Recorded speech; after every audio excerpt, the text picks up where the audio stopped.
ಕರ್ನಾಟಕ ರಾಜ್ಯ ಹಿಂದುಳಿದ ವರ್ಗಗಳ ಆಯೋಗದ ಈ ಸಮೀಕ್ಷೆಯನ್ನು ಮಾಡುತ್ತಿರುವ ಶಿಕ್ಷಕರು ಸರ್ವರ್ ಸಮಸ್ಯೆ ಕಂಗಾಲಾದ ಶಿಕ್ಷಕರು ಹಲವು ಗೊಂದಲ ವಿರೋಧಗಳ ಹಾಗೂ ದಸರಾ ಹಬ್ಬದ ನಡುವೆ ಸೋಮವಾರ ಸೆಪ್ಟೆಂಬರ್ 22ರಿಂದ ರಾಜ್ಯದಲ್ಲಿ ಜಾತಿ ಸಮೀಕ್ಷೆ ಆರಂಭವಾಗಿದೆ. ಇನ್ನು ರಾಜ್ಯ ಸರ್ಕಾರ ಅಧಿಕೃತ ಆದೇಶ ಹೊರಡಿಸಿದ್ದು 16 ದಿನಗಳ ಕಾಲ ನಡೆಯುವ ಈ ಸಮೀಕ್ಷೆಗೆ ಸಾರ್ವಜನಿಕರ ಸಹಕಾರವನ್ನು ಕೋರಿದೆ. ಆದರೆ ಸುರೇಬಾನ್ ಸಮೀಪದ ಹಂಪಿಹೊಳಿ ಗ್ರಾಮದಲ್ಲಿ ಗಣತಿ ಕಾರ್ಯವನ್ನು ಶಿಕ್ಷಕರು ನಡೆಸುತ್ತಿದ್ದಾರೆ.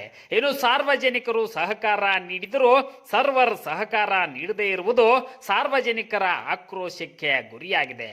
ಇನ್ನು ಸೆಪ್ಟೆಂಬರ್ 22ರಿಂದ ಅಕ್ಟೋಬರ್ 7ರವರೆಗೆ ರಾಜ್ಯಾದ್ಯಂತ ಈ ಬೃಹತ್ ಕಾರ್ಯಕ್ರಮ ನಡೆದಿದ್ದು, ಕರ್ನಾಟಕ ರಾಜ್ಯ ಹಿಂದುಳಿದ ವರ್ಗಗಳ ಆಯೋಗವು ಈ ಸಮೀಕ್ಷೆಯನ್ನು ನಡೆಸಿದ್ದು, ಇದಕ್ಕೆ ರಾಜ್ಯ ಸರ್ಕಾರ ಅಧಿಕೃತವಾಗಿ ಅನುಮೋದನೆ ನೀಡಿ ಆದೇಶ ಹೊರಡಿಸಿದೆ. ಇನ್ನು ರಾಜ್ಯದ ಎಲ್ಲ ನಾಗರಿಕರ ಸಾಮಾಜಿಕ ಮತ್ತು ಶೈಕ್ಷಣಿಕ ಸ್ಥಿತಿಗತಿಗಳ ಕುರಿತು ನಿಖರವಾದ ಮಾಹಿತಿ ಸಂಗ್ರಹಿಸುವುದು ಈ ಸಮೀಕ್ಷೆಯ ಮುಖ್ಯ ಗುರಿಯಾಗಿದೆ.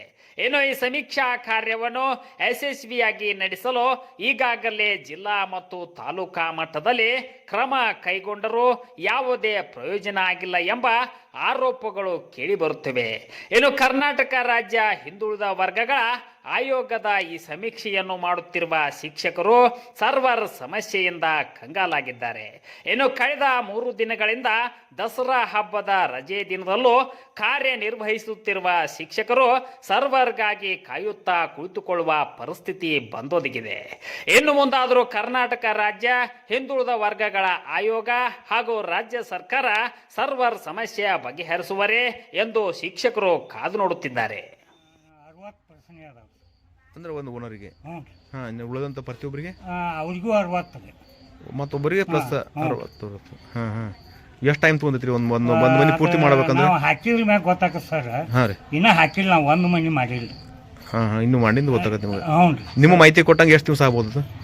ನಮಗೆ ಮಾಹಿತಿ ಕೊಟ್ಟಂಗೆ ಅಂದ್ರಿ ಈಗ 15 ದಿನ ಅಂದಾರೆ ಅವರು ಹೆಚ್ಚು ಹೋಗ್ಬೋದು. ಈಗ ಒಂದು ಮನಿಗೆ ಎಷ್ಟು ಟೈಮ್ ಹೋಗತ್ತೆ ಅಂತ ಹೇಳಿ?